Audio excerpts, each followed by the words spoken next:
Welcome to Hita's kitchen and craft. ಎಲ್ಲರಿಗೂ ಸ್ವಾಗತ ಹಿತಾ kitchen and ಕ್ರಾಫ್ಟಿಗೆ. ಬನ್ನಿ ಫ್ರೆಂಡ್ಸ್, ಇವತ್ತು ಪನ್ನೀರ್ ಟಿಕ್ಕಾ ಮಾಡೋಣ. ಈವ್ನಿಂಗ್ದು ಒಳ್ಳೆ ಸ್ನ್ಯಾಕ್ಸು ಆಗುತ್ತೆ, ಹಾಗೇ high protein diet chat.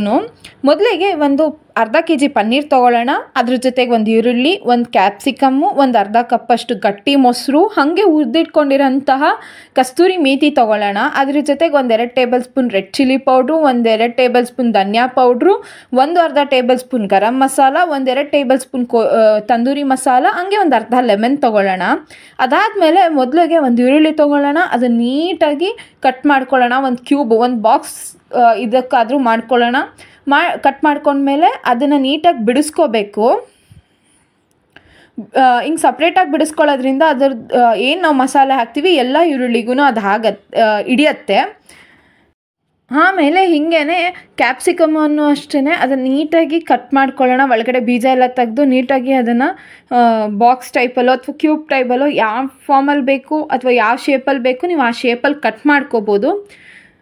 Cut ಮಾಡ್ಕೊಂಡು ಹೀಗೆ ಅದನ್ನು ಸಪ್ರೇಟಾಗಿ ಇಟ್ಕೊಳ್ಳೋಣ. ನಾನಿಲ್ಲಿ ನೀಟಾಗಿ ಕ್ಯೂಬು ಮತ್ತು ಬಾಕ್ಸ್ ಎರಡು ಇದರಲ್ಲೂ ಕಟ್ ಮಾಡಿ ಇಟ್ಕೊಂಡಿದ್ದೀನಿ ನಾನು. ಹೀಗೆ ಈರುಳ್ಳಿ ಮತ್ತು ಕ್ಯಾಪ್ಸಿಕಮ್ನ ಕಟ್ ಮಾಡ್ಕೊಂಡ್ಮೇಲೆ ನಾವು ಒಂದು ಅರ್ಧ ಕೆ.ಜಿ. ಪನ್ನೀರ್ ತೊಗೊಂಡು ಏನು ತೊಗೊಂಡಿರ್ತೀವೋ ಒಂದು ಅರ್ಧ ಕೆ.ಜಿ. ಪನ್ನೀರನ್ನ ಅದನ್ನು ನೀಟಾಗಿ ಬಾಕ್ಸ್ ಶೇಪಲ್ಲಿ ಕಟ್ ಮಾಡ್ಕೋತಾ ಬರೋಣ. ಹೀಗೆ ಫಸ್ಟು ಉದ್ದುದ್ದಕ್ಕೆ ಕಟ್ ಮಾಡ್ಕೋಬೇಕು ಪನ್ನೀರನ್ನ. ಆಮೇಲೆ ನೀಟಾಗಿ ಅದನ್ನು ಚಿಕ್ಕ ಚಿಕ್ಕ ಬಾಕ್ಸ್ ಆಗಿ ಮಾಡೋಣ. ಹೀಗೆ ನೀಟಾಗಿ ಚಿಕ್ಕ ಚಿಕ್ಕ ಬಾಕ್ಸ್ ಆಗಿ ಕಟ್ ಮಾಡಿ ಇಟ್ಕೋಬೇಕು. ಆಮೇಲೆ ಒಂದು ಬೌಲ್ ತೊಗೊಂಡು ಅದಕ್ಕೆ ಕಟ್ ಮಾಡಿ ಇಟ್ಕೊಂಡಿರೋಂಥ ಈರುಳ್ಳಿ ಹಾಕ್ಕೊಳ್ಳೋಣ.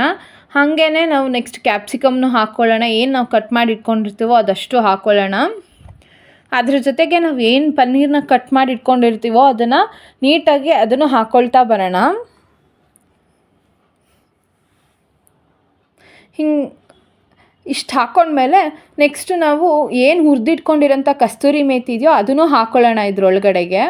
ಅದ್ರ ಜೊತೆಗೆ ಒಂದು ಅರ್ಧ ಕಪ್ ಮೊಸರು, ಗಟ್ಟಿ ಮೊಸರು ಹಾಕ್ಕೊಳ್ಳೋಣ. ಆಮೇಲೆ ನಾವು ಏನು ಮಸಾಲೆ ತೊಗೊಂಡಿದ್ದೀವೋ ರೆಡ್ ಚಿಲ್ಲಿ ಪೌಡರು, ಧನಿಯಾ ಪೌಡರು ಮತ್ತು ಗರಂ ಮಸಾಲ, ತಂದೂರಿ ಮಸಾಲ ಪೌಡ್ರು ಎಲ್ಲ ಹಾಕ್ಕೊಂಡ್ಮೇಲೆ ಜೊತೆಗೆ ನಮಗೆ ರುಚಿಗೆ ಎಷ್ಟು ಬೇಕು ಅಷ್ಟು ಉಪ್ಪು ಹಾಕ್ಕೊಳ್ಳೋಣ. ಇದಿಷ್ಟು ಹಾಕ್ಕೊಂಡು ಫಸ್ಟು ಮಿಕ್ಸ್ ಮಾಡ್ಕೊಳ್ಳೋಣ. ಇದನ್ನು ಹಿಂಗೆ ಮಿಕ್ಸ್ ಮಾಡ್ತಾ ಜೊತೆಗೆ 1-2 ಟೇಬಲ್ ಸ್ಪೂನು ಶುಂಠಿ ಬೆಳ್ಳುಳ್ಳಿ ಪೇಸ್ಟ್ ಹಾಕೋಣ. ಅದಾದಮೇಲೆ 3-4 ಟೇಬಲ್ ಸ್ಪೂನಷ್ಟು ಕಡಲೆ ಹಸಿಟ್ಟು ಹಾಕ್ಕೊಳ್ಳೋಣ ಕ್ರಿಸ್ಪಿನೆಸ್ಗೋಸ್ಕರ. ಅದಾದಮೇಲೆ ಒಂದು 30 ನಿಮಿಷದಷ್ಟು ನೀಟಾಗಿ ಮ್ಯಾರಿನೇಟ್ ಮಾಡೋಕ್ಕಿಡೋಣ. ಹೀಗೆ ಅದನ್ನು 30 ನಿಮಿಷ ಆದಮೇಲೆ ಏನು ಇಟ್ಟಿರ್ತೀವೋ ಅದನ್ನು ನೀಟಾಗಿ ಒಂದು ಟೂತ್ ಪಿಕ್ ತೊಗೊಂಡು ಫಸ್ಟು ಕ್ಯಾಪ್ಸಿಕಮ್ಮು, ಆಮೇಲೆ ಒಂದು ಪನ್ನೀರು, ಆಮೇಲೆ ತಿರ್ಗಾ ಒಂದು ಈರುಳ್ಳಿ ಹಾಕ್ತಾ ಬರೋಣ. ಅದನ್ನು ನೀಟಾಗಿ ಹಿಂಗೆ ಹಾಕಿ ಅದನ್ನು ನೀಟಾಗಿ ಮಾಡ್ಕೊಳ್ಳೋದ್ರಿಂದ ಮಕ್ಳಿಗೂ ಒಂದು ಅಟ್ರ್ಯಾಕ್ಟ್ ಆಗುತ್ತೆ. ತುಂಬ ಚೆನ್ನಾಗಿ ನಮಗೆ ಏನೋ ಹೊಸ್ದಾಗಿದೆ, ನಾವು ತಿನ್ನಬೇಕು, ಇದು ಏನೋ ಇಟ್ ಈಸ್ ಸಮಥಿಂಗ್ ಡಿಫ್ರೆಂಟ್ ಅನ್ನೋ ಥರ ಫೀಲ್ ಬರುತ್ತೆ. ಸೊ ಹಿಂಗೆ ಮಾಡಿ ಇಟ್ಕೊಂಡು ಅದನ್ನು ನಾವು ನೀಟಾಗಿ ಸರ್ವ್ ಮಾಡ್ಬೋದು ಮಕ್ಕಳಿಗೆ. ಹಿಂಗೆ ಅದನ್ನು ಮಾಡಿ ಇಟ್ಕೊಂಡ್ಮೇಲೆ ನೆಕ್ಸ್ಟು ನಾನೇನು ಮಾಡಿದ್ದೀನಿ, ಒಂದು ತವಾ ತೊಗೊಂಡಿದ್ದೀನಿ. ಆ ತವದ ಮೇಲೆ 1-2 ಟೇಬಲ್ ಸ್ಪೂನ್ ಎಣ್ಣೆ ಹಾಕಿ ಅದನ್ನು ನೀಟಾಗಿ ರೋಸ್ಟ್ ಮಾಡಿದ್ದೀನಿ. ಬ್ರೌನ್ ಕಲರ್ ಬರೋವರೆಗೂ ನೀಟಾಗಿ ಅದನ್ನು ನಾನು ರೋಸ್ಟ್ ಮಾಡ್ಕೊಂಡಿದ್ದೀನಿ. ಹಿಂಗೆ ನೋಡಿ ಬಂದಿರುತ್ತೆ, ಹಿಂಗೆ ಬ್ರೌನ್ ಕಲರು ಹಿಂಗೆ ಬರೋವರೆಗೂ ರೋಸ್ಟ್ ಮಾಡ್ಕೊಂಡಿದ್ದೀನಿ. ಈಗ ಪನ್ನೀರ್ ಟಿಕ್ಕಾ ರೆಡಿ ಇದೆ. ನಿಮಗೆಲ್ಲ ಈ ರೆಸಿಪಿ ಇಷ್ಟ ಆಗಿದೆ ಅನ್ಕೋತೀನಿ. ಇಷ್ಟ ಆಗಿದ್ದರೆ ಪ್ಲೀಸ್ ಲೈಕ್ ಮಾಡಿ, ಶೇರ್ ಮಾಡಿ, ಸಬ್ಸ್ಕ್ರೈಬ್ ಮಾಡಿ ಟು ಹಿತಾಸ್ ಕಿಚನ್ ಆ್ಯಂಡ್ ಕ್ರಾಫ್ಟ್ಗೆ.